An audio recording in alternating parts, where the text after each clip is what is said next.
Pag-uusapan pa ng Grupong Manibela kung ilang araw tatagal ang kanilang transport strike na sinimulan ngayong araw. Kasunod po yan ang hiling ng DOTR na gawin na lang isang araw imbis na 3 ang kilos protesta lalo't bukas naman sila sa dialogo. Panawagan ng grupo ang pagtutol sa jeepney phase-out at ang pagbabalik ng 5 taong prangkisa ng mga tradisyonal na jeep. Ang ibang miyembro na nawagang magbitiw sa pwesto si LTFRB Chairman Teofilo Guaris III at ang kanyang regional directors. Dahil sa pagsisinungaling umano, kaugnay sa bilang ng mga nag-consolidate sa PUV Modernization Program. Itinanggi naman yan na LTFRB. At sa MMDA at DOTR, wala rin daw nakitang malaking epekto sa biyahe ng mga commuter ang unang araw ng tigil pasada.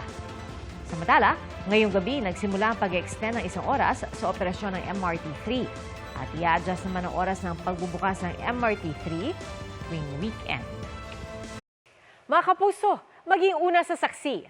Mag-subscribe sa GMA Integrated News sa YouTube para sa iba't ibang balita.